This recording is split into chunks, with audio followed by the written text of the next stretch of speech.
In a case that has left Oregon residents in disbelief, a man charged with murder was accidentally released from jail, not because of a jailbreak, not because of a clever escape, but because of a simple paperwork mistake.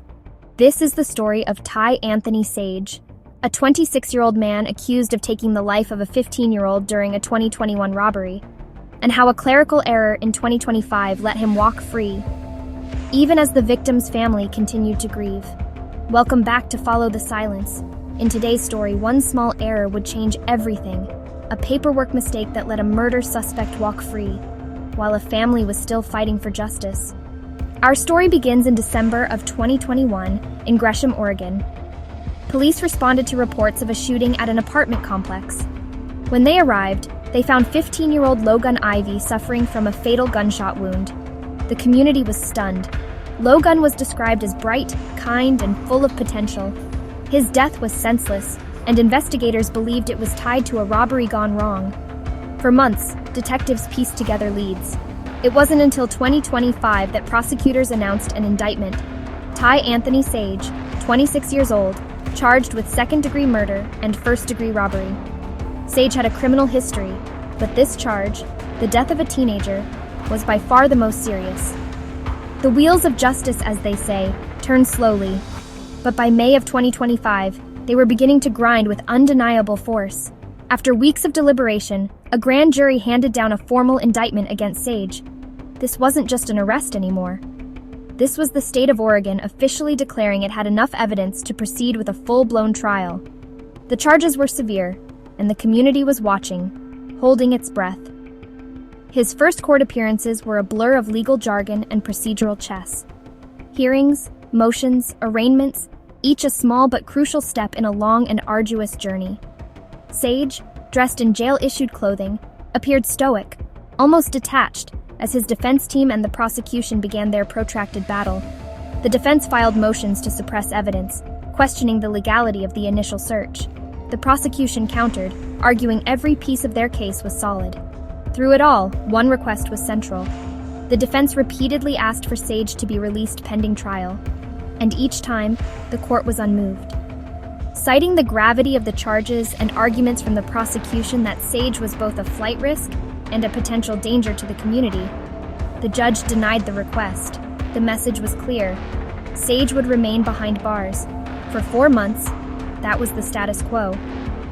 Sage remained in custody at the Multnomah County Detention Center as the legal process crawled forward. Then, in September 2025, a new date appeared on the court docket. Another bail hearing. This wasn't entirely unusual. Defense attorneys are persistent, always looking for a new angle, a different judge, a slight shift in circumstances that might change the outcome. This time, they would argue their case before a different Multnomah County judge. The defense presented their case with renewed vigor. Sage had strong ties to the community, a stable address, family who would ensure his appearance in court. They painted him not as a menace, but as a man entitled to the presumption of innocence, someone who deserved to fight his case from the outside. The prosecution, of course, pushed back hard, reiterating that nothing had fundamentally changed. The risks were the same as they were in May. The judge listened to both sides, weighing the arguments. It was a scene that plays out dozens of times a day in courthouses across the country. And at the end of it, the judge made a ruling. A court order was generated, a standard bureaucratic form meant to translate the judge's decision into an actionable instruction. On the surface, it looked like any other routine document. But buried in its checkboxes and fillable fields was a critical, catastrophic error. The document was a paradox, a piece of paper at war with itself. In one section, a box was checked. Release denied. This reflected the judge's primary intention, the continuation of the court's previous stance. Sage was to remain in custody. But then, in another section, a different instruction appeared. Perhaps it was a holdover from a template, a note made in the margin during the hearing, or a simple clerical mistake. In a space for conditions of release, a figure was handwritten. $5,000. This single entry created an irreconcilable contradiction. The order simultaneously commanded two opposite things: do not release him, and release him if he pays $5,000. This is where the architecture of the justice system, designed for process and procedure, revealed its fatal flaw. The system is not one single entity, but a series of interconnected yet separate departments. The court and the jail are two such departments, and they communicate primarily through paperwork. For the court clerk who filed the order, the primary takeaway was the checked box, "Release denied." The case file was updated accordingly. In the court's official record, Sage was still securely in custody, without bail. But a copy of that same contradictory order was sent to the Multnomah County Sheriff's Office, the agency that runs the jail. The staff there are not lawyers. Their job is to execute the orders they receive. When they looked at the document, their eyes were drawn to the most actionable piece of information, the dollar amount. To them, the $5,000 wasn't a contradiction. It was the judge's final decision. The denied checkbox was likely interpreted as an error, superseded by the specific bail amount. In their world, a bail amount means bail has been granted. Two different departments, looking at the exact same piece of paper, came to two completely opposite conclusions. One believed Sage was locked down.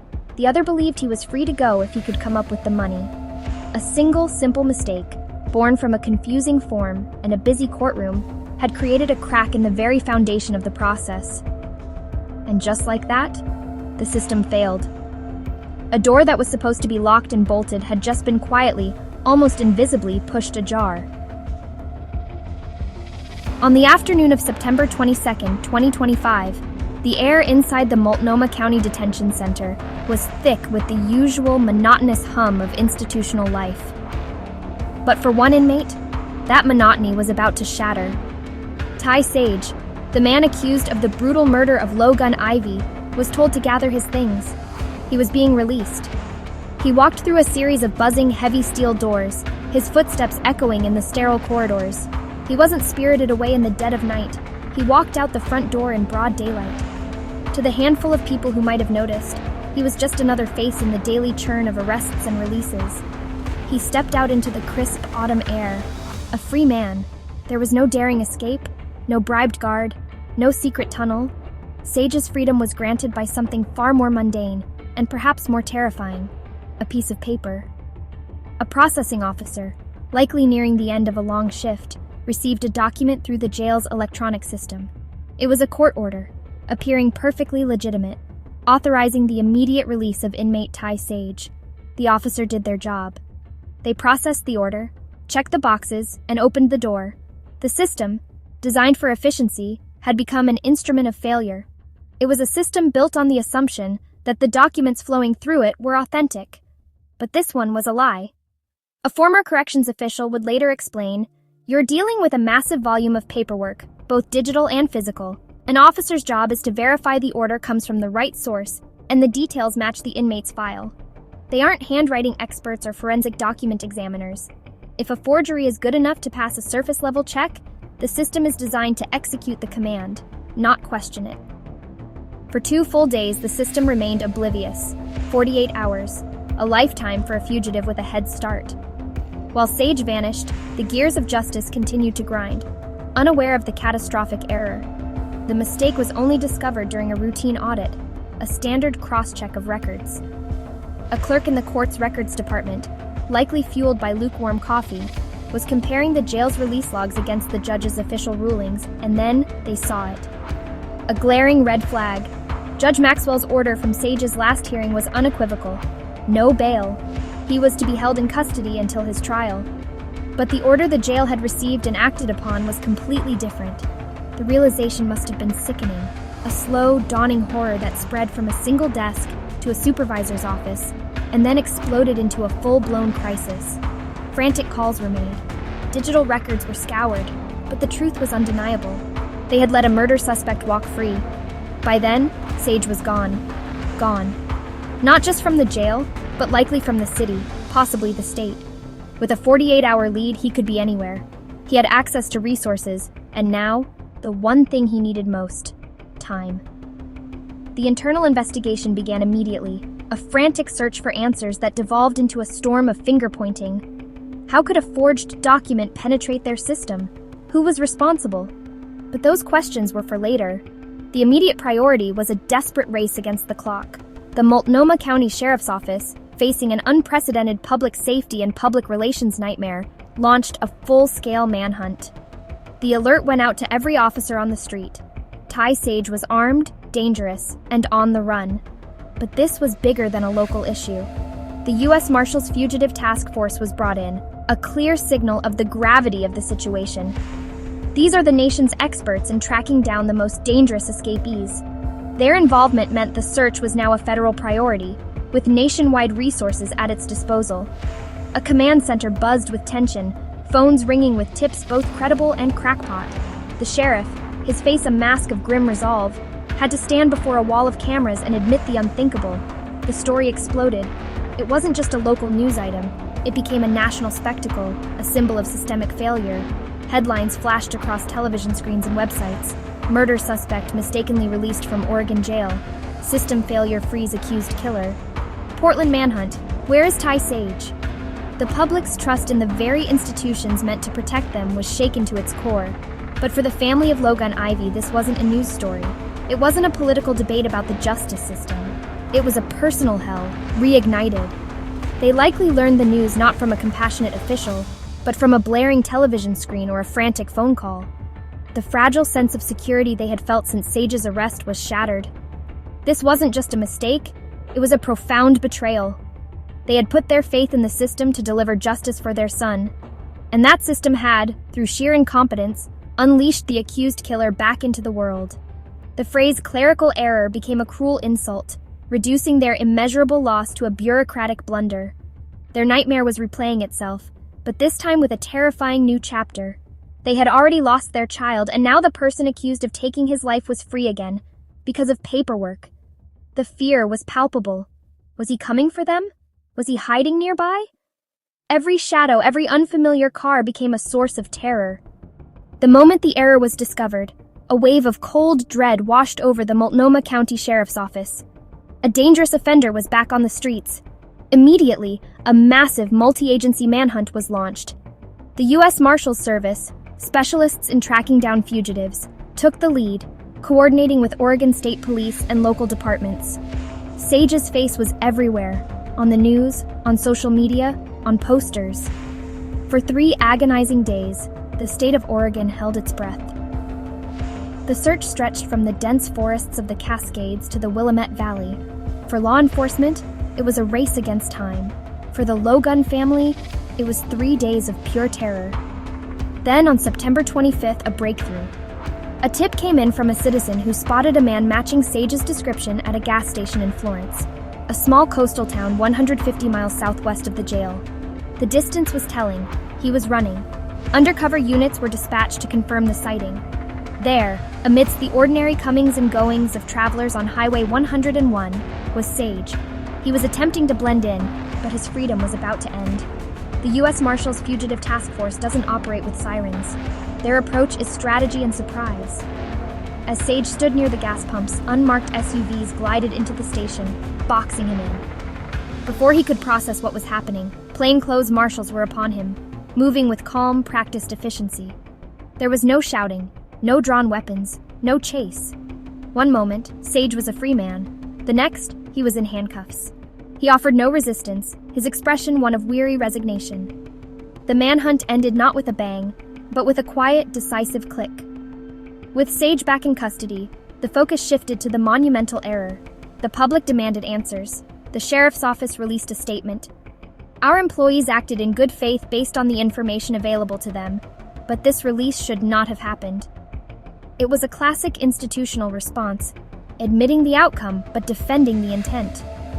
The phrase acted in good faith was crucial. It framed the incident not as incompetence, but as a tragic mistake born from a flawed process. It was the first official acknowledgement that the system, not just a person, had failed. A more personal apology was required. Sheriff Nicole Morrissey O'Donnell, in office for less than a year, faced the cameras. She spoke directly to the family of Brittany Lowgunn, her voice heavy with her department's failure. She acknowledged the unimaginable fear and trauma they had been forced to endure, a trauma reopened by the very system meant to deliver justice. The sheriff pledged a top-to-bottom review of release procedures, promising transparency and a commitment to ensuring this would never happen again. But for a terrified community, apologies felt hollow. The fundamental question echoed across the state. How? How does a man facing attempted murder charges simply walk out of a maximum security jail? A legal analyst explained the frightening complexity. You have multiple overlapping jurisdictions and information systems. The DA's office, the courts, the sheriff's office, they all have their own processes. A hold from one agency might be a simple note, easily missed. A critical update in one system doesn't automatically populate in the others. It's a fragile chain of communication. In this case, the dismissal of lesser charges was processed, but the hold for the far more serious charges was overlooked. It was a catastrophic failure of process, a glitch in the bureaucratic machine with terrifying real-world consequences, exposing a vulnerability that experts had warned about for years. The public wasn't just angry, they were demanding a complete overhaul. An internal investigation began almost immediately. Early findings point to a miscommunication between the court and the jail. The bail order apparently included both, a checked box for release denied, and a handwritten note approving $5,000 bail.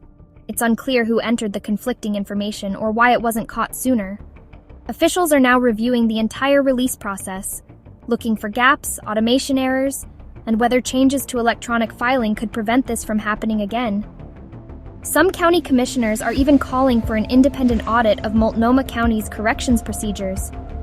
For the Ivey family, this latest chapter only deepened the pain. Their son, just 15 years old, has been gone for nearly 4 years, and every headline about the case brings it all back. The community of Gresham held a candlelight vigil the night after Sage was rearrested, not just for Lowgunn, but for every family who's been let down by the justice system. Local activists are using this case to push for reforms, better record-keeping, clearer communication between courts and jails, and accountability for those errors that put the public at risk. As of now, Ty Anthony Sage is back in custody, awaiting trial for the murder and robbery charges. The internal investigation into his mistaken release is ongoing. Officials promise that new safeguards will be put in place. But for the public, trust has been shaken. It's a haunting reminder that sometimes it isn't the criminal who finds a loophole, it's the system itself. Thank you for watching Follow the Silence. If you found this story important, please like, subscribe, and share, so we can continue to shine a light on the cases that deserve to be heard.